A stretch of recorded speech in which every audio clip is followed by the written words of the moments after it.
ETF index mutual funds నేర్చుకుని stock మార్కెట్లో రాణించాలనుకుంటున్నారా? వెంటనే ఈ నెంబర్కి కాల్ చేయండి.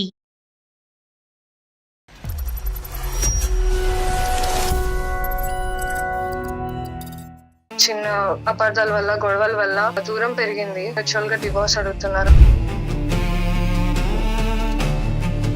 మాటల వల్ల విడిపోయారా, ఉద్యోగం వల్ల విడిపోయారా? ఒకవైపున ఆలోచిస్తే సంపాదన విషయంలో కూడా కొన్ని గొడవలు వచ్చాయి.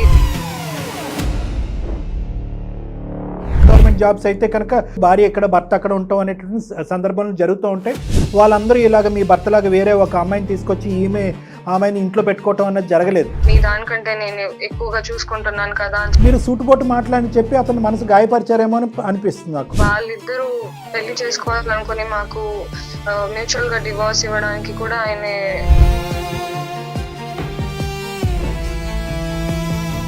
మనసుకు గాయపరిచేటటువంటి విధంగా మాట్లాడటం అనేది తప్పైతే కనుక అతను చేసినటువంటి పని తప్పున్నారా? నేను పాపను చూసుకుంటాను, నేను నా జీవితం నేను చూసుకుంటానని మాట్లాడుతున్నాడు. మరి ఇరువైపు పెద్దలకు తెలుసా అతని ప్రవర్తన ఇలా ఉందని?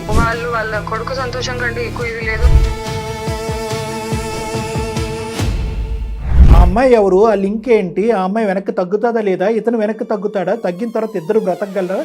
అంటే ఇది ఒక చిన్న పర్సనల్ విషయమేనండి. మీ వైఫ్ మనీషా మమ్మల్ని అప్రోచ్ అయ్యారు, మాకు ఒక మెయిల్ చేశారు. తనతో మాట్లాడాల్సిన అవసరం నాకు లేదు. నువ్వెంత నీ బతికెంత, తను మాట్లాడే పద్ధతి చాలా వరస్ట్ సార్. అయితే అసలు నాకు అవసరం లేదు సార్. ఇప్పుడు వేరే స్త్రీని మీ జీవితంలోకి రప్పించుకోవటం అనేది ఎంతవరకు సమర్థించేటటువంటి అంశం, మరి దాని సంగతి చెప్పండి. ఇప్పుడు ఈమె నాకు వద్దని సార్. గవర్నమెంట్ జాబ్ వచ్చిందని పొగరు చాలా చూపిస్తుంది మేడం. మీరు ఇంకొక అమ్మాయితో రిలేషన్ పెట్టుకోవటం లేదా ఈవిడికి డివోర్స్ ఇవ్వటం, మరి మధ్యలో ఉన్న పాప సంగతి ఏంటండి?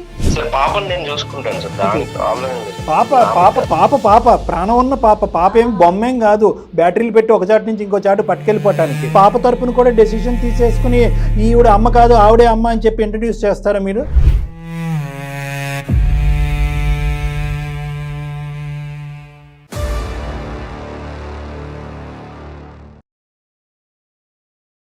వెల్కమ్ టు అందమైన జీవితం. నమస్తే కళ్యాణ్ నమస్తే గారు. జయ గారు.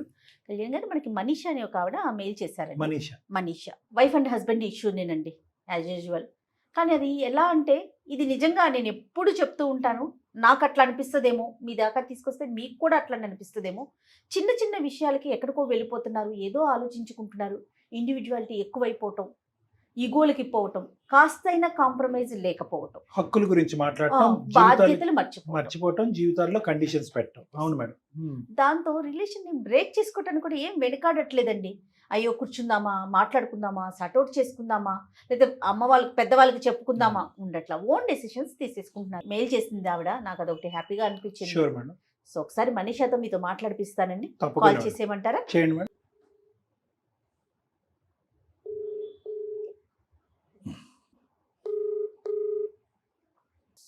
హలో. హలో, నమస్తే అండి, మనీష గారా మాట్లాడేది? నమస్తే అండి. నమస్తే మనీషా, నా పేరు జయ అండి. సుమన్ టీవీ అందమైన జీవితం ప్రోగ్రామ్ నుంచి కాల్ చేస్తున్నాను. నాతో పాటు డాక్టర్ కళ్యాణ్ చక్రవర్తి గారు ఉన్నారు. ఒక్కసారి సార్తో మాట్లాడు. మనీషా చెప్పమ్మా, నీ సమస్య ఏంటమ్మా? మీ వయసు ఎంత ఉండొచ్చు సుమారుగా? 32 ఉంటుందండి. సమస్య ఏంటమ్మా చెప్పండి. మాది అరేంజ్ మ్యారేజ్ 2016 లో అయింది. ఈ కొన్ని ఇయర్స్ బాగానే గడిచిందండి. నేను గవర్నమెంట్ జాబ్ చేస్తాను. సో మా ఆయన ప్రైవేట్ జాబ్ చేస్తారు బ్యాంక్ లో. సో కొన్ని ఇయర్స్ వరకు బాగానే నచ్చింది. కాకపోతే ఇంట్లో మ్యాటర్స్ వల్ల, చిన్న అపార్థాల వల్ల, గొడవల వల్ల దూరం పెరిగింది. ఇప్పుడు ఆయన వేరే అమ్మాయిని పెళ్లి చేసుకుందామని అనుకుంటున్నారు. మ్యూచువల్ గా డివోర్స్ అడుగుతున్నారు. నాకైతే అది ఇవ్వాలని లేదు.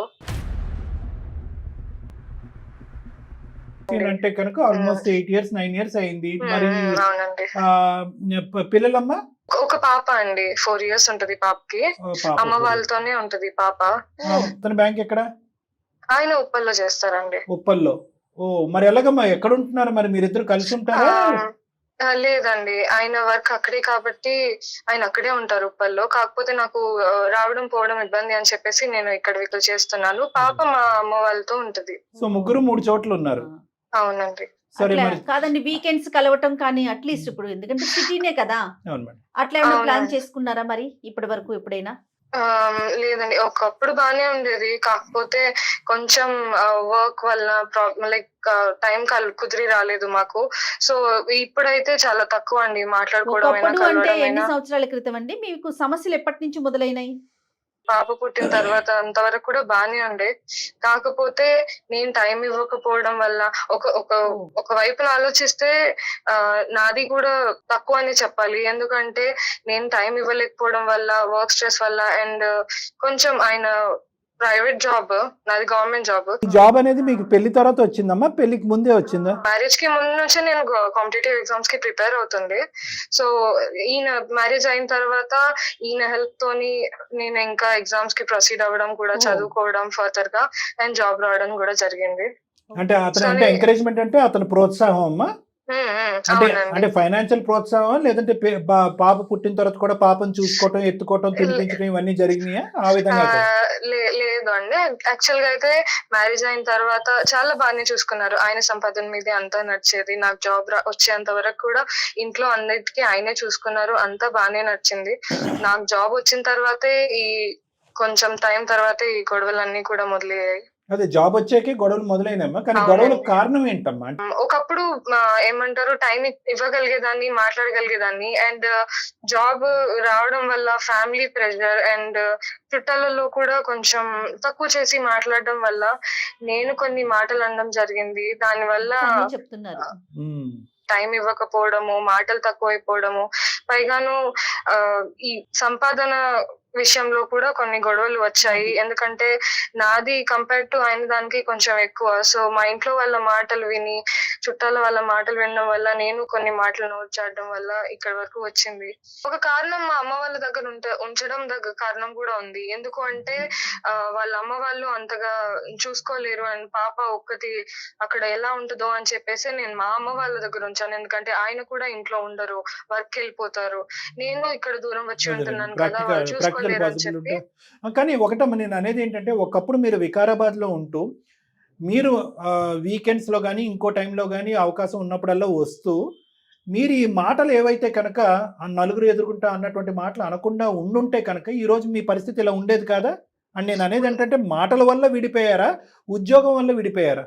ఉద్యోగం వచ్చిన తర్వాత ఈ మాటలు అనేవి అయితే వచ్చాయి కదా, దాని వల్లే ఇంత దూరం వరకు వచ్చిందని నేను చెప్తున్నాను. ఎందుకంటే ఆ సమయంలో ఉన్న సిచ్యువేషన్ లో నేను నా నలుగురి మాటలు పట్టించుకోకుండా ఉండి ఆయనని అలా అనుకుపోయి ఉంటే ఇంతవరకు వచ్చేది అంటే ఒక కాదేమో. నిమిషం మనీషా, నేను ఈ ఒక్క పాయింట్ ఎందుకు అన్నానంటే కనుక ఈరోజు మీరు మాట్లాడేటటువంటి ఈ సందర్భం సిచ్యువేషన్ సహజ సిద్ధంగా చాలా మంది ఉన్నారు. గవర్నమెంట్ ఉద్యోగం ఒక చోట అయితే కనుక private with in the state, కొంతమంది అయితే సెంట్రల్ గవర్నమెంట్ జాబ్స్ అయితే కనుక వాళ్ళు వేరే స్టేట్లో ఉంటాము, భార్య ఎక్కడ భర్త అక్కడ ఉంటాం అనేటువంటి సందర్భాలు జరుగుతూ ఉంటాయి. వాళ్ళందరూ ఇలాగ మీ భర్తలాగా వేరే ఒక అమ్మాయిని తీసుకొచ్చి ఆమెని ఇంట్లో పెట్టుకోవటం అన్నది జరగలేదు. ఇక్కడ ఏంటంటే బహుశా అతనికి కలిగినటువంటి మెయిన్ బాధ ఏంటంటే నేను ఇంత కష్టపడి నిన్ను ఈ స్థాయి వరకు తీసుకొచ్చి నీ ఉద్యోగం వచ్చేంత వరకు నిన్ను ప్రోత్సహించి పెళ్లి కాకముందు రానటువంటి ఒక అవకాశాన్ని నేను విన్నట్టు ఉంటూ నీకు వచ్చేటటువంటి విధంగా తోడ్పడితే కనుక వచ్చిన తర్వాత మీరు అనుకున్నటువంటి మాటలు అన్నారనేదే ప్రధానమైన అంశంగా నేను అనుకుంటున్నాను. మీరేమంటారు? మీరు సూటుపోటు మాటలని చెప్పి అతను మనసు గాయపరిచారేమో అని అనిపిస్తుంది నాకు. చాలా సార్లు అడిగాను, వదిలేసి ఇక్కడ వచ్చి ఉండండి, నేను సంపాదిస్తున్నాను కదా, కంపేర్ టు మీ దానికంటే నేను ఎక్కువగా చూసుకుంటున్నాను కదా అని చెప్పేసి కొన్ని మాటలు అన్నాను. అనకుండా ఉండాల్సిందేమో, కానీ ఇప్పుడు అదే విషయం ఇంత దాకా వస్తుందని నేను అనుకోలేదండి. మరి మీరు రియలైజ్ అవుతున్నారు ఇప్పుడు నేను అన్నాను అనకుండా ఉండుంటే బాగుండేదని. ఇదే మాట ఆయనకి చెప్పారు ఎప్పుడైనా? ఇప్పటికే చాలా లేట్ అయిపోయింది. ఆయన వేరే అమ్మాయిని ఇష్టపడ్డము, అదే వాళ్ళిద్దరూ క్షమాపణ పెళ్లి చెప్పుకొచ్చింది. చేసుకోవాలనుకుని మాకు మ్యూచువల్ గా డివోర్స్ ఇవ్వడానికి కూడా ఆయన అక్కడ వరకు అనుకుంటున్నారు. వచ్చేస్తుందమ్మా.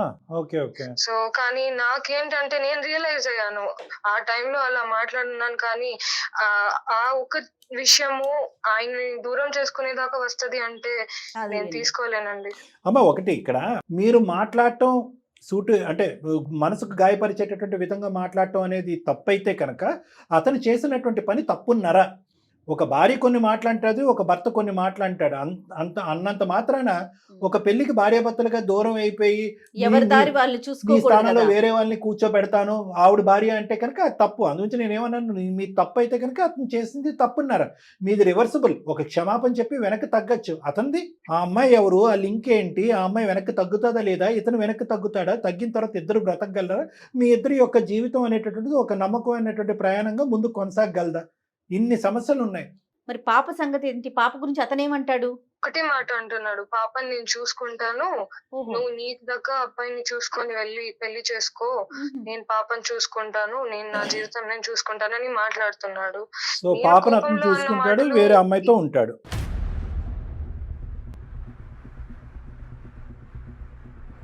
ఇద్దరిని దూరం చేసుకొని నేనైతే ఉండలేనండి. జరిగింది ఏదో జరిగిపోయింది అని చాలాసార్లు క్షమాపణ చెప్పడానికి ఓహో. ప్రయత్నించాను, కానీ ఆయన వినడానికి సిద్ధంగా లేడు. ఇప్పుడు ఎంతకాలం బట్టి మీరు దూరంగా ఉంటున్నారమ్మా? ఇది 1.5 సంవత్సరం అవుతుందండి. మరి ఇరువైపు పెద్దలకి తెలుసా అతని ప్రవర్తన ఇలా ఉందని? నేను చాలాసార్లు మాట్లాడడానికి చూసాను. వాళ్ళ కొడుకు సంతోషం కంటే ఎక్కువ ఇది లేదు, నువ్వు ఆ రోజు అన్ని మాటలు అనకుండా ఓకే, వాళ్ళు కూడా ఆ మాట తప్పు వైపే చేసి వెళ్ళి చూసావు అని చెప్పేసి, తప్పు నీదే అని చెప్పేసి అందరూ ఒకటైపోయి ఇప్పుడు నాకేం చేయాలో అర్థం కావట్లేదు. కాదమ్మా, ఇప్పుడు అతనైతే డివోర్స్ అంటున్నావు, డివోర్స్ అప్లికేషన్ పంపించాడా లేదంటే ఆ పదం వాడుతున్నాడా? ఉంటే చేసుకుందాం అన్నట్టు ఆయన జస్ట్ ప్రస్తావన తీసుకొచ్చాడు. ఇంకా అప్లికేషన్ నోట్ అవన్నీ ఇంకా ఏం రాలేదు. కాకపోతే అంత దూరం దాకా వెళ్ళకూడదు అని చెప్పేసి అంతకు ముందే నేను మీకు మెయిల్ చేయడం అనేది జరిగింది. ఓకేనమ్మా, మెయిల్ పంపించావు. ఎవరమ్మా ఈ అమ్మాయి? అతను ప్రేమించి ఏదో వాళ్ళ రిలేషన్షిప్ లో ఉన్న అమ్మాయి ఎవరు ఆవిడ? అతనితో పాటు వర్క్ చేసే అమ్మాయిని Colleague. విన్నాను, కానీ పూర్తిగా నాకు ఏవి వివరాలు లేదా తెలియదు. అమ్మాయికి పెళ్లి అయిందా లేదా అనేది కూడా తెలీదా మీకు? లేదు, నేను ఒక విషయం అయితే తెలిసినంత వరకు అంటే ఆ అమ్మాయికి పెళ్లి అవ్వలేదు అని విన్నాను, ఇష్టపడుతున్నాడు అని మాత్రం విన్నాను. కానీ అది ఎంతవరకు నడిచింది, ఆ అమ్మాయి ఏంటి అని చెప్పేసి నాకు ఎప్పుడు అంత వివరంగా నేను ఆయనతో మాట్లాడలేదు. ఒకటే మాట చెప్పాడు, నేను ఒక అమ్మాయిని ఇష్టపడుతున్నాను, పెళ్లి చేసుకుందాం అనుకుంటున్నాను, నువ్వు వెళ్ళి నీ దారి నువ్వు చూసుకో, పాప నేను చూసుకుంటా, సంతోషంగా ఉంటా అని చెప్పేసి ఒకే మాట చెప్పేసి ఉన్నాడు. అమ్మాయి ఇప్పుడు ఆ అమ్మాయితో పాటు ఇతను కలిసి ఉంటున్నాడా మీరు వికారాబాద్ నుంచి రానటువంటి టైంలో? లేదండి, అవి ఏవి నాకు వివరాలు తెలీదు. అవి తెలుసుకొని ఆయనతో ఒకసారి లైక్ క్లియర్ గా మాట్లాడేసి ఏంటి ఆయన ఏమనుకుంటున్నారు నా వైపున నేను చెప్పి ఆయన అర్థం చేసుకొని మళ్ళీ తిరిగి వస్తే అంతే చాలండి. అమ్మ, అతను తిరిగి రావాలని మేము కోరుకుంటున్నాము. ఇలాంటి కారణాల వల్ల ఏ కుటుంబం కూడా, ఏ భార్య భర్తలు కూడా విడిపోవటానికి తావులేదు. ఎందుకంటే మీ ఇద్దరు మంచి మనుషులు, అంటే మీ ఇద్దరు రిలేషన్షిప్ అనేటటువంటిది ఈ విధంగా ఉండటానికి కొన్ని పరిస్థితులు, కొంతమంది అనవసరమైనటువంటి ఇన్వాల్వ్మెంట్, అసందర్భంగా వచ్చేటటువంటి కొన్ని మాటలు, దాంతోపాటు ఏంటంటే మీరిద్దరూ ఒక మంచి తల్లిదండ్రులు కూడా, అది కూడా మీరు గుర్తుపెట్టుకోవాలి. ఒక ఫాదర్ అండ్ మదర్గా మీ ఇద్దరికి ప్రత్యేకమైనటువంటి పాత్ర ఉంటుంది. కానీ దాని ముందు ఏంటంటే అతనిది నిజంగా ఒక రిలేషన్షిప్పా, అది మనం అతనితో మాట్లాడితే తెలుస్తుంది. మీరేం కోరుకుంటున్నారమ్మా? ఒకప్పుడు అతను ఏమైనా రిక్వెస్ట్ చేసి ఏమైనా డిమాండ్ చేస్తే కనుక ఎటువంటి డిమాండ్లకి మీరు ఎస్ అంటారు, ఎటువంటి వాటికి మీరు నో అంటారు? మా పాప ఆయన తిరిగి వస్తారు అంటే నాకు ఆయన కంటే ఎక్కువ ఏమొద్దండి. ఎందుకంటే మేమంతా ఉన్న ఫ్యామిలీ ఏం కాదు. జాబ్ అనేది నాకు ఆయనతో పెళ్ళైన తర్వాతే వచ్చింది. అంతకుముందు నేను ఆయన సంపాదనలోనే ఉన్నాను, సంతోషంగానే ఉన్నాను. ఇప్పుడు నేను జాబ్ వచ్చింది, దాని తర్వాత ఇన్ని గొడవలు వచ్చాయన్నది పక్కన పెడితే, ఇప్పుడు ఆయన నా లైఫ్ లో మళ్ళీ రావడానికి నేను అదే జాబ్ ని వదిలేసుకోవడానికి కూడా రెడీగా ఉన్నాను. ఏం చేద్దాం డాక్టర్ గారు? అతనితో మాట్లాడదాం మేడం మనం. అంటే ఒకటమ్మా, అంటే నాకు ఇక్కడ మరి నచ్చింది అని అనుకోవాలా, నచ్చనటువంటి అభిప్రాయం అనుకోవాలా, లేదంటే నా మనసులోంచి వచ్చే మాట నా సొంత అభిప్రాయం అనుకోండి. ఈరోజు మీ ఉద్యోగం అనేటటువంటిది మీ జీవితానికి ఒక సింబల్. ఈరోజు ఇప్పటికీ కూడా మీ హస్బెండ్ మాట్లాడి ఫోన్ పెట్టేసిన తర్వాత కూడా నేను ఒకటే అంటాను, ఇక్కడ మీరు వికారాబాద్లో ఉండటం వల్ల, ఉద్యోగం చేయటం వల్ల వచ్చినటువంటి సమస్య కాదు ఇది. మనిషి అనేటటువంటి వ్యక్తికి ఏ స్థాయి వరకు ఎదిగినా కూడా మీరు at the end of the day ఒక పరిధిలో మాట్లాడేటటువంటి అలవాటు, ఒక పరిధిలో ప్రవర్తించేటటువంటి ఆలోచన, ఈ కుటుంబానికి తగినట్టుగా ఒక తల్లి పాత్ర, ఒక భార్య పాత్ర కూడా సమపాలనలో పోషించినట్టుగా అయితే కనుక ఈ సమస్య రాదు. I don't think so. అప్పుడు ఇప్పుడు ఇందాక మీరు అన్నారు, ఎప్పుడన్నా మీ ఆయన గారు నీ చేత ఉద్యోగం మానే అనే మాట అన్నాడా అంటే కనుక లేదండి అని అంటున్నారు. ఈరోజు మీరే ముందుకొచ్చి ఉద్యోగం వల్లే సమస్య అయితే కనుక ఉద్యోగం మానేస్తాను అని అంటున్నారు. అది కాదు, ఉద్యోగం వల్ల వచ్చినటువంటి సమస్య కంటే మీరు అన్నటువంటి మాటల వల్ల వచ్చే సమస్య. కాబట్టి మీ ఉద్యోగం అనేటటువంటిది మీ కష్టానికి ఒక ప్రతిఫలం, మీకంటూ ఒక ఐడెంటిటీ, మీకంటూ ఒక రికగ్నిషన్. ఆ విషయంలో కాంప్రమైజ్ అవ్వకూడదు మీరు అనేటటువంటిది నా అభిప్రాయం. అతను ఏం కోరుకుంటాడు అనేది మనం ఒకసారి మాట్లాడదాం. కానీ దయచేసి మీ ఐడెంటిటీని మీ వ్యక్తిత్వాన్ని పోగొట్టుకోకండి. మరి ఒకసారి లైన్ అంటే ఆయనకి కాన్ఫరెన్స్ లోకి తీసుకుంటారండి మీరు? లేదు మేడం, నేను మీకు షేర్ చేస్తాను నంబర్, ఒకసారి మీరు షూర్ అండి, కలపగలరా? మాట్లాడదామా? డెఫినెట్ తప్పకుండా. గా నాకు పంపించండి. అతని పేరేంటమ్మా? సాగర్ అండి. సాగర్ గారు. ఓకే, సాగర్ మనీషా. ఓకేనమ్మా, తప్పకుండా.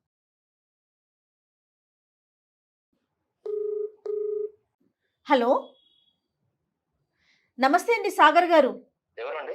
నా పేరు జయ అండి. నేను సుమన్ టీవీ అందమైన జీవితం ప్రోగ్రామ్ నుంచి మాట్లాడుతున్నాను. నాతో పాటు డాక్టర్ కళ్యాణ్ చక్రవర్తి గారు ఉన్నారండి.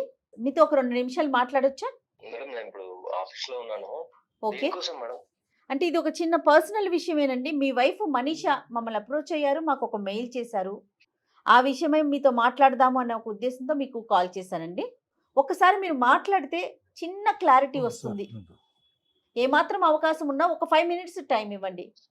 అంటే మీ పర్సనల్ విషయం మేము మాట్లాడటం కరెక్ట్ కాదు, కానీ తను మమ్మల్ని అప్రోచ్ అయింది, మాకు మెయిల్ చేసింది. సో నాతో పాటు డాక్టర్ గారు కూడా ఉన్నారు. ఒక 5 మినిట్స్ మాట్లాడగలుగుతారా? ఒక 1 సెకండ్ మేడం, నేను Yeah. పక్కకి వెళ్తున్నాను. Right, thank you so much. Sagar గారు బయటకు వచ్చారండి, పర్వాలేదు, ప్రైవసీగా ఉన్నారా? వచ్చాను మేడం, కాకపోతే ఇది ఛానల్లో ఎందుకు మేడం ఈ పర్సనల్స్ అన్ని? అంటే ఇది ఒక సమస్యలకి పరిష్కార వేదిక అండి సుమన్ టీవీ. అందులోనూ ముఖ్యంగా మా అందమైన జీవితం. నాతో పాటు ప్రొఫెషనల్ డాక్టర్ కళ్యాణ్ చక్రవర్తి గారు ఉన్నారండి. సార్ ఒక్కసారి. సాగర్ గారు నమస్తే సార్. నమస్తే. నమస్తే. సరే, నాకు నమస్తే. తెలిసి మీరు ఇబ్బందికరమైనటువంటి పరిస్థితి, మీ కుటుంబం అనేటటువంటి అంశాన్ని ఈరోజు మనం పబ్లిక్గా ఒక ఫోన్ కాల్లో మాట్లాడుకునే పరిస్థితి వస్తుంది. కానీ అన్నీ కూడా ఈ దారి తప్ప ఇంకో దారి కనిపించలేదు. ఆవిడ మాట బట్టి మేమేమి నమ్మట్లేదండి. ఆవిడ కొన్ని విన్నాము, ఆలోచించాము, అవి కాస్త పక్కన పెట్టాము. వాస్తవానికి ఆవిడ కూడా ఇప్పుడు లైన్లోనే. ఒక్క నిమిషం సార్, ఆవిడ కూడా సార్ ఇక్కడ ఇదంతా మనీషా గారు కూడా లైన్లో ఉన్నారు సార్. మీకు అది కూడా చెప్పాలి, ఎందుకంటే సీక్రెట్గా ఆవిడ బ్యాక్గ్రౌండ్లో పెట్టి మాట్లాడే ఉద్దేశం కాదు. ఇది కాన్ఫరెన్స్ కాల్. ఆవిడ కూడా బ్యాక్గ్రౌండ్లో కూడా ఉన్నారు, ఆవిడ కూడా మాట్లాడుతున్నారు. మనీషా గారు ఒక్క 2 నిమిషాలు మీ వారితో మాట్లాడిన తర్వాత అతను ఏం చెప్పాలి మాకు అనేది అతని వర్జన్ మేము వింటాం. సో తనతో మాట్లాడాల్సిన అవసరం నాకు లేదు సార్. మీరు ఇప్పుడు మాట్లాడుతున్నారు కదా, ఏదైనా ఉంటే Yeah, నేను yeah. మీతో మాట్లాడతాను. ఆబ్వియస్లీ తనకి ఆల్రెడీ నేను చెప్పాల్సింది మొత్తం చెప్పేశాను సార్. తను కావాలని చేసుకున్నది. తనని ఎంత బాగా చూసుకున్నానో ఆమెకు తెలుసు సార్. పర్ఫెక్ట్. ఆవిడ కూడా అదే చెప్పారు. కావాలంటే మీరు అడగండి ఇంకా. ఆవిడ కూడా అదే చెప్పారండి. మీకంటే బలంగా చెప్పారు, మీరు చాలా తేలిగ్గా చెప్పారు.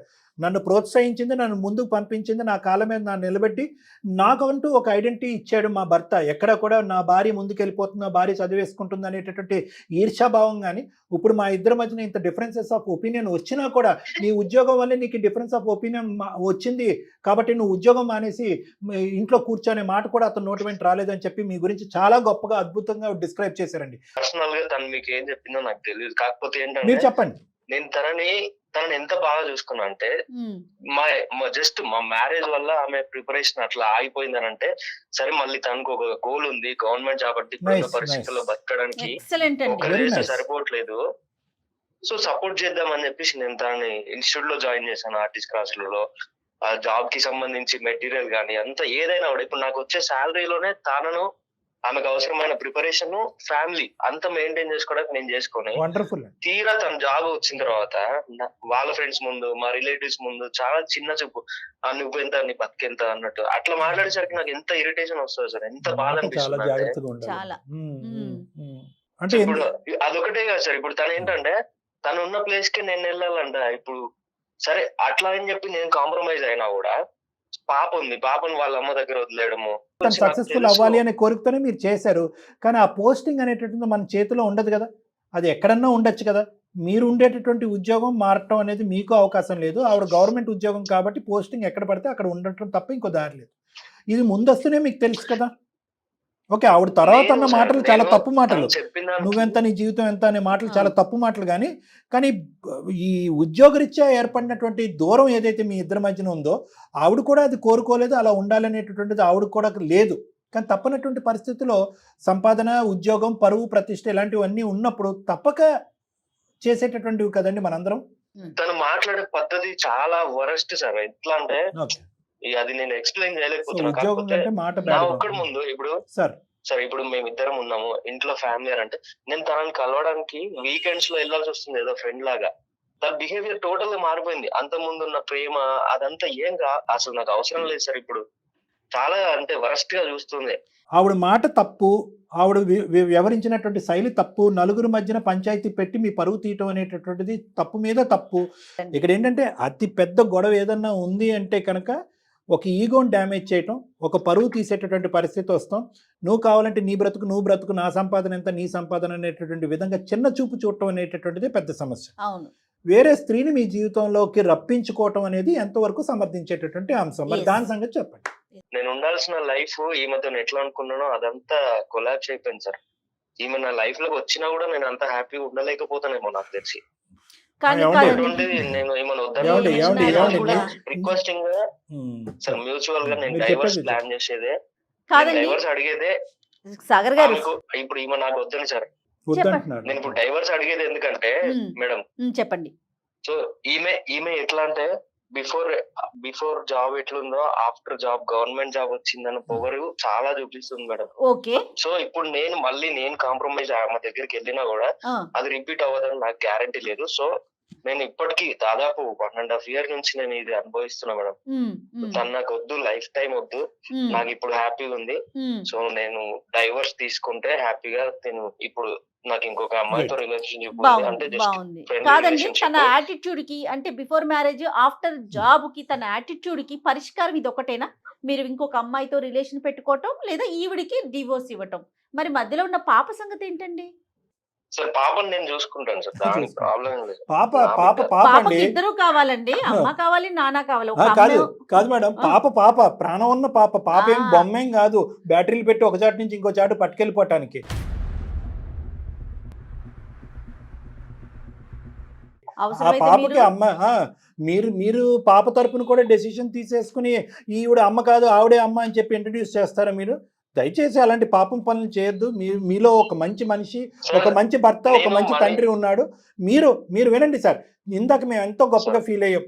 చాలా తక్కువ మంది మగాళ్ళు చేయనటువంటి గొప్ప కార్యక్రమం, ఒక పుణ్య కార్యక్రమం మీరు చేశారు. నిజంగా పుణ్య కార్యక్రమం నిజంగా. ఎందుకంటే ఆ అమ్మాయి జీవిత ధ్యేయం అక్కడికే అయిపోయి ఉండేది. ఏం లేదు, బిడ్డను ఎత్తుకో, ఇంట్లో గిన్నెలు కడుక్కో, వంటగదిలో వంట చేసుకో, కావాలంటే పార్ట్ టైం ఏదైనా స్కూల్లో టీచర్ పని చేసుకో అని చెప్పి మీరు కూడా అనొచ్చు.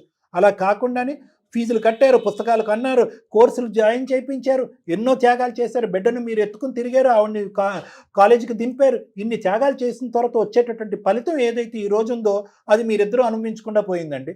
ఎవరికీ హ్యాపీనెస్ లేదు. ప్రేమ, గౌరవము, బాధ్యత లేకుండానే మీ వైఫ్ని మనీషాని ఆ లెవెల్ వరకు మీరు తీసుకెళ్లారా?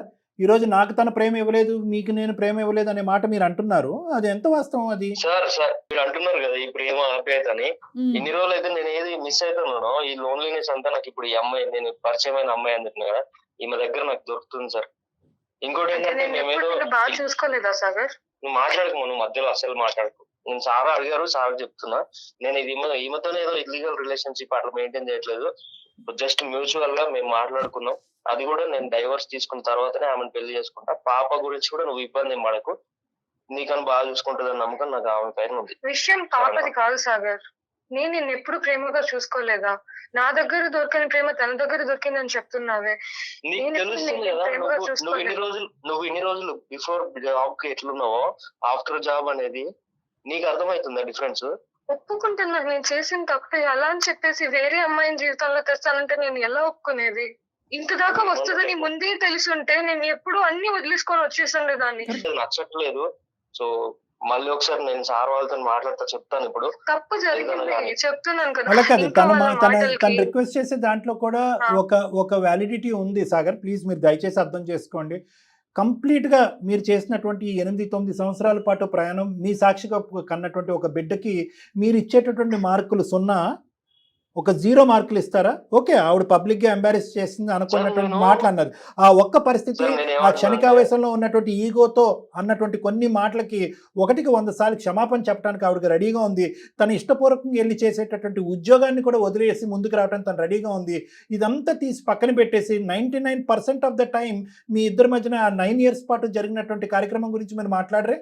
సార్ తను నాకు కామ్ గా మంచిగా ఎక్స్ప్లెయిన్ చేయకుండా నేను అర్థం చేసుకుంటా సార్. కాకపోతే చెప్పేది ఒక పద్ధతి ఉంటుంది సార్. మీరు ఇప్పుడు మాట్లాడుతున్నారు, ఎంత బాగా చెప్తున్నారా, అట్లా తను నాకు చెప్పాల్సింది అంత డామినేషన్ వేలో ఆయన సైకియాట్రిస్ట్ అండి.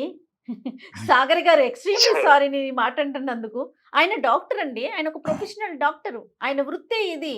ఆయన మాట్లాడేదానికి, నేను మాట్లాడేదానికి, మీరు మాట్లాడేదానికి, అలాగే మనిషి మాట్లాడేదానికి డిఫరెన్స్ ఉంటుంది కదా. అందుకని బంధాన్ని తెంచుకుంటామండి. ఆలోచించండి. మీరు అంటే నేను అనేది నేను కూడా ఏదైనా ఎక్కువ మాట్లాడుంటే నేను సారీ మేడం. చచ్చ మీరు ఎక్కువ మాట్లాడారని చెప్పట్లా. నేను అనేది మనము మన వే ఆఫ్ ఫీలింగ్స్ ని కన్విన్స్ చేయడానికి డిఫరెంట్ వేస్ ఉంటాయండి. అందరం ఒకేలాగా ఎట్లా మాట్లాడతాము? ఇంకొక అంశం సాగర్ గారు, సహజంగా ఏంటంటే ఇటువంటి అంశాల్లో భార్యను ఇలా అన్నటువంటి మాటలు కానీ, భార్య ఇలా ప్రవర్తించిన సందర్భంలో భర్త వెళ్ళి వేరే స్త్రీతో ఉంటే కనుక మేము అగ్గిలం మీద గుగ్గిలం మీద అరుస్తూ ఉంటాం మేమిద్దరం.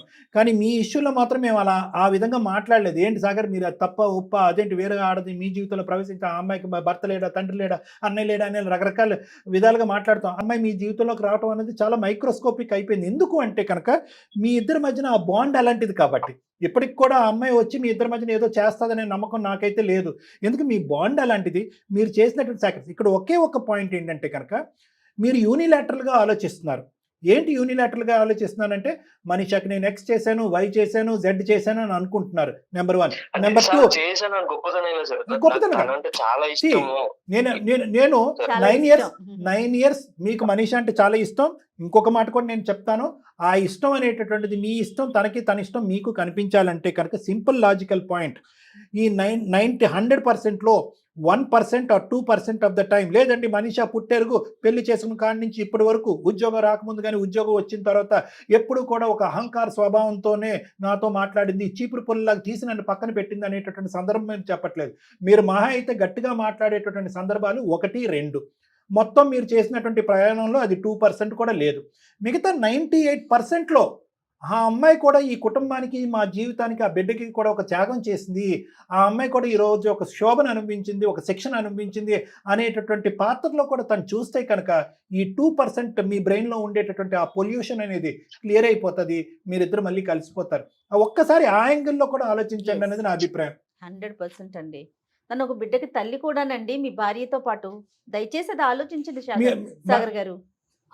ఈ గొడవలన్నీ నాకు వద్దు. తప్పే, నేను చేసిన తప్పే, నేను ఒప్పుకుంటున్నాను. అలా అని చెప్పి నిన్ను పాపం దూరం చేసుకోవడం నాకు ఇష్టం లేదు.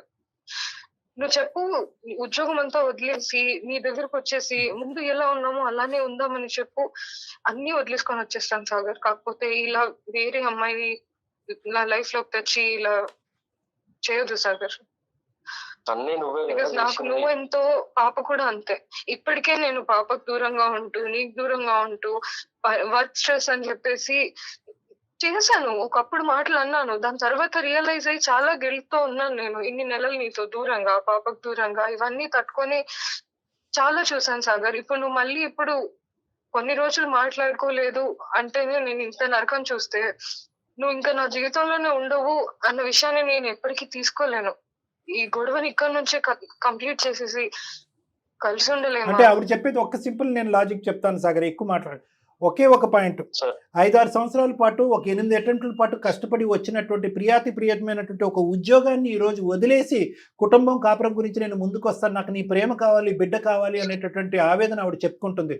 మీరు రెడీ అంటే కనుక ఆ అమ్మాయి దానికి కూడా రెడీయే. మీరు రెడీయా? అదే కదా ఇప్పుడు అన్ని ప్రాబ్లమ్స్ ఆ వికారాబాద్ లో ఉన్న ఉద్యోగం చేయడం వల్లే. జాబ్ మానేసి రమ్మని నేను ఏం చెప్పాను సార్. ఎందుకంటే నేను ఎంత ఇప్పుడు మీరు చూస్తున్నారు సార్, ఏంటంటే తను ఎంత కష్టపడి చదివించామనేది నేను చెప్పట్లేదు, గొప్పలు చెప్పుకోవట్లేదు. తనకు కూడా ఉంది, ఇంట్రెస్ట్ ఉంది, ఆ గోల్ ఉంది కాబట్టి తను జాబ్ కొట్టుకుంది. అటువంటిది అది వదిలేసి మొత్తం నాతోనే ఉండాలి, అది వదిలేసి వస్తా అట్లా అని చెప్పారు. అట్లా అని చెప్పి నేను కూడా ఈగోయిస్టిక్ గేమ్ లేను సార్, తెలుసుకోవాలి అది ఇది అని. మరి మధ్యలో ఆ అమ్మాయి సంగతి ఏంటి సాగర్? సార్ చెప్పాను కదా సార్, మేమేమి ఇల్లీగల్ రిలేషన్షిప్ లో లేము, జస్ట్ ఫ్రెండ్లీగా అండ్ అనుకున్నాం సార్ మేము. నాకేంటంటే తిను నేను మ్యారేజ్ చేసుకుందాం అనుకున్నా, అది కూడా డైవర్స్ నాకు వచ్చిన తర్వాత ముచ్చటే కదా. అదేలేండి, ఏదేమైనా నిర్ణయం అయితే తీసుకున్నారు కదా. ఒకటి చెప్తాను సాగర్, మాకు కాలు కలపకపోయినా కూడా మీరైతే డైవర్స్ తీసుకునే బ్యాచ్ కాదు, అదైతే నాకు తెలుసు. ఎందుకంటే కనుక మీ ఇద్దరి మధ్యన బాండ్ చాలా డీప్ రూటెడ్, పాతాళలోకం అంత ఉంది. ఓకే, లవ్ కానీ ఏదో తాత్కాలికంగా ఫోన్ బ్లాక్ చేసుకోవటం, దూరం చేసుకోవటం, ఆ అమ్మాయిలో మార్పు రావటానికి నువ్వు ఒక ప్రయత్నం చేస్తున్నావు, రియలైజ్ అవడానికి ఒక ప్రయత్నం చేస్తున్నావు. ప్లస్ ఇంకో అమ్మాయి ఎవరైతే వచ్చిందో ఆ అమ్మాయి తూతూ మంత్రం, తుమ్మితే ఊడినటువంటి ముక్కు లాంటిది. అక్కడేమి అక్రమ సంబంధం విక్రమ సంబంధం ఏమీ లేదు. కాబట్టి ఇక్కడ ఒక్కటైతే గుర్తుపెట్టుకో, మీకు ఆ అమ్మాయి కావాలి అని అనుకుంటుంది, ఆఖరికి ఉద్యోగం కూడా వదిలేసి ముందుకు రావాలి అని అనుకుంటుంది. మీకు అది ఇష్టం లేదు, మరి ఏం కావాలి మీకు? సార్ నేను చాలా కన్ఫ్యూజన్ లో ఉన్నాను సార్, అంతా నాకు ఏం అర్థం అవ్వట్లేదు. ఒక ట్రాక్ లో వెళ్ళారు కాబట్టి ఈ అమ్మాయి చేసినటువంటి పని మీకు నచ్చట్లేదు కాబట్టి వేరే అమ్మాయి చూపెట్టేటువంటి ప్రేమ ఆప్యాయత మీకు ఆటోమేటిక్గా నచ్చటం అనేది సహజమే. కానీ మీరు చెప్పినటువంటి మాకు శుభవార్త ఏదన్నా ఉంది అంటే కనుక మా ఇద్దరి మధ్యన ఏది ఆ అమ్మాయి వేరే అమ్మాయి మీకు మధ్యన ఎటువంటి బాండు బంధం కానీ ఏమీ లేదు. ఈరోజు గుడ్ బై చెప్తే గుడ్ బై అనేది. సో మనకి చాలా వరకు 70-75% ఆఫ్ ద లైన్ క్లియర్. లేదండి ఆ అమ్మాయికి నేను ప్రామిస్ చేశాను, ఆ అమ్మాయికి నా గురించి వెయిట్ చేస్తూ ఉంటుంది, ఆ అమ్మాయి కూడా విడాకులు ఇవ్వడానికి రెడీ, ఈ స్టోరీ చెప్పారంటే కనుక మా తల్లు ఎక్కడ పెట్టుకోవాలో మాకే తెలియదు. సో అట్లీస్ట్ అది క్లియర్. ఇక్కడ ఓన్లీ ఒక్కటే మీరు గుర్తుపెట్టుకోవాల్సింది, ఎంత కాదనుకున్నా కూడా ఆ అమ్మాయిది ఒక హోదాతో కూడినటువంటి ఒక ఉద్యోగం, ఒక గవర్నమెంట్ ఉద్యోగం. సో ఆ అమ్మాయి ఆఫీసులోంచి వెళ్ళటం దగ్గర నుంచి బయటకు వచ్చేంత వరకు నలుగురు నమస్కారం మేడం, గుడ్ మార్నింగ్ మేడం, ఇలా రకరకాలు ఉంటాయి, ఒక గౌరవం ఉంటుంది. సో ఈ డిఫరెన్స్ అనేటటువంటిది ఆ అమ్మాయి ఉద్యోగం చేస్తున్నంత కాలం మీకు కనిపిస్తూ ఉంటుంది. కొన్ని సందర్భాల్లో మీరు ఏదైనా పెళ్ళికి కానీ ఏదైనా ఫంక్షన్కి వెళ్తే కనుక ఆవిడతో కొంతమంది మాట్లాడటానికి ఇంట్రెస్ట్ చూపెడతారు, మీతో మాట్లాడటానికి ఇంట్రెస్ట్ చూపెట్టరు. సో ఇటువంటి difference of opinion and variation అనేటటువంటిది చాలా సందర్భాల్లో చాలా చోట్ల కనిపిస్తుంది. ఎందుకంటే ఆ అమ్మాయి సెలెక్ట్ చేసుకున్నటువంటి ఉద్యోగం అది. ఇక్కడ ఏదన్నా మారాలి అంటే కనుక పరిస్థితులు మారవు, ఉద్యోగం మారదు, ఇచ్చేటటువంటి మర్యాదలు మారవు, అవన్నీ అలాగే ఉంటాయి, ఇంకా పెరుగుతాయి. ఇక్కడ మారవలసింది ఏంటంటే యాక్సెప్టెన్స్. నా భార్యకు ఆ గౌరవం వస్తుంది అంటే ఆ గౌరవం నాకు వస్తున్నట్టే. నా భార్య ఈరోజు అంత కష్టపడుతుందంటే నా కుటుంబం గురించి కష్టపడుతున్నట్టే. నా భార్య ₹1 సంపాదిస్తుందంటే కనుక నా కుటుంబం గురించి సంపాదిస్తున్నట్టే. నా భార్య నా బిడ్డను వదిలేసి వాళ్ళ అమ్మ ఇంట్లో పెట్టి అక్కడికి వెళ్ళి చేస్తుందంటే నేను చేసినటువంటి త్యాగం కంటే నా భార్య చేసేటటువంటి త్యాగం గొప్పది అని చెప్పి మీ యొక్క భార్య యొక్క షూస్లోకి వెళ్ళి మీరు కాసేపు ఆలోచించగలిగితే కనుక ఈ బంధం ఎప్పటికీ విడిపోదండి. ఇందాక నేను చెప్పాను కదా, మీరు మా దగ్గర రాకపోయినా కూడా మీరు డైవర్స్ ఇచ్చేటటువంటి కపుల్ అయితే కాదు. మీ ఇద్దరి మధ్యన ఉండేటటువంటిది నా మాటల కంటే మించినటువంటి మంత్రం ఏదన్నా ఉందంటే మీ బాండ్, అది చాలా విలువైనటువంటి బాండ్, దాన్ని నిలబెట్టుకోండి. దీంట్లో ఎటువంటి కన్ఫ్యూజన్ లేదు. ఈ ప్రౌడ్నెస్ అది ఇప్పుడు ఈమెకి వచ్చేది ఏదైతే అది ఇమ్మెచ్యూరిటీ వల్ల తెలియక మాట్లాడినట్టు నోట్ నుంచి నేను వినలేకపోతున్నా సార్, అది ప్రాబ్లం. ఏమండి ఆవిడ చెప్పింది ఇందాక, అది 2% ఆఫ్ ద ప్రాబ్లమే. అమాయకత్వంతో, తెలివి తక్కువతనంతో, లేదంటే అనాలోచితంతో, లేదంటే కోపంతో, క్షణికావేశంలో అన్నటువంటి 4 మాటలు అవి. ఎల్లకాలం మాట్లాడే మాటలు కాదు. ఆవిడకి చాలా బుద్ధి వచ్చింది, ఆలోచన చాలా మెచ్యూరిటీ లెవెల్స్ వచ్చింది. ఆ మాటలు తీసి కాస్త పక్కన పెట్టి భవిష్యత్తు గురించి ఇద్దరు ఆలోచించండి. ఏమంటారు మనీషా? మీ హస్బెండ్ యొక్క రెస్పాన్సిబిలిటీ కూడా మీ మీద ఉంది. ఏదైతే కనుక మీరు బయట వచ్చేటటువంటి ఒక ఎలివేషన్ అవనియండి, ఒక గౌరవం అవనియండి, ఒక రెస్పెక్ట్ అవనియండి, అది ఇంటి గడప దగ్గర వదిలేసి మీరు ఇంటి లోపలికి ఎంటర్ అవ్వాలి. ఎందుకంటే ఇంట్లో మీరు at the end of the ఇంట్లో మీరు ఒక శ్రీమతి, ఒక భార్య, ఒక తల్లి. ఈ పాత్ర కంప్లీట్లీ డిఫరెంట్. నెంబర్ 1. నెంబర్ 2 ఏంటంటే కనుక అది వదిలేయాలమ్మా. అది వదలకపోతే కనుక ఇంటికి వచ్చిన తర్వాత మీకు ఎలా అనిపిస్తుంది అంటే కనుక అక్కడ XYZ అనేటటువంటి వాళ్ళు ఈ స్థాయి రెస్పెక్ట్ వస్తే కనుక ఇక్కడ ఇంటికి వచ్చిన తర్వాత వంట వండాలి, గిన్నెలు కడగాలని మా హస్బెండ్ మాట్లాడటం ఏంటి, ఈ విధమైనటువంటి ఈగో కాన్ఫ్లిక్ట్స్ రావడానికి చాలా అవకాశం ఉంటుంది. కాబట్టి ఆ కోట్ ఏదైతే మీరు వేసుకున్నటువంటి ఆ కోట్ ఏదైతే ఉందో, ఆ రెస్పాన్సిబిలిటీ కోట్ అనేటటువంటిది ఇంటి గడప దగ్గర వదిలేసిన తర్వాత ఇంట్లోకి ఎంటర్ అవ్వాలి. నెంబర్ 1. నెంబర్ 2 ఏంటంటే అవకాశం ఉన్నప్పుడల్లా పని అనేది చాలా ఇంపార్టెంట్ అమ్మ. రెస్పాన్సిబిలిటీ అనేది గవర్నమెంట్ జాబ్ చేసే కొద్ది పని ఉంటూనే ఉంటుంది. మీరు చేస్తూ ఉంటే కనుక నలుగురు చేయించుకుని ఉంటే ఉంటారా, ఆ పనిని విస్మరించమని నేను అనట్లేదు. అవకాశం ఉంటే కనుక ఎన్ని సందర్భాల్లో మీరు ఇక్కడికి రాగలిగితే అన్ని సందర్భాల్లో రావటం ఇంపార్టెంట్. ఒకటే చెప్దాం అనుకుంటున్నాను, జరిగినవన్నీ కూడా ఒక పాయింట్ ఆఫ్ టైమ్ లో అందరు నలుగురు మాటలు విని నేను మాటలు అన్నాను. అదంతా కూడా నేను ఇప్పుడు ఆయన అవన్నీ కూడా మనసులో పెట్టుకోకూడదని అనుకుంటున్నాను. క్షమాపణ అడుగుతున్నాను హార్ట్ఫుల్ గా. ఆయన లేనిది నాకు ఈ జాబ్ లేదు, ఫ్యామిలీ లేదు, ఏది లేదు. అంటే మనిషి ఆయన అంటే చాలా అండి. సూపర్ అండి, చాలా హ్యాపీగా అనిపిస్తుంది. ఇంకొక విషయం అండి, ఆయన వల్ల జాబ్ రావటం వల్ల ఇప్పుడు రెస్పెక్ట్ ఇవ్వటం అది కూడా కరెక్ట్ కాదండి. ఆయన వల్ల వచ్చినా రాకపోయినా ఎలాంటి పొజిషన్ లో ఉన్నా ఒక భార్య, ఒక స్త్రీ, ఒక కూతురు, ఒక అమ్మ, ఒక అక్క, ఒక చెల్లి అండి. మనం దయచేసి అది ఆలోచించండి. ఆయన వల్ల నాకు జాబ్ వచ్చింది కాబట్టి నేను ఆయనకి రెస్పెక్ట్, అది కానే కాదండి. మీకు మేము చెప్పాలా చెప్పండి? మంచి పొజిషన్లో ఉన్నారు, మంచి జాబ్ చేస్తున్నారు, నలుగురికి చెప్పే దాంట్లో ఉన్నారు. ఈరోజు కళ్యాణ్ గారు చెప్పింది వింటే ఒక స్త్రీగా నాకు ఎంత ఆనందం అనిపించింది అంటే, చాలా పర్సనల్గా చెప్తాను కళ్యాణ్ గారు, చాలా ఆనందం అనిపించిందండి. అది మళ్ళీ మాట్లాడతాను.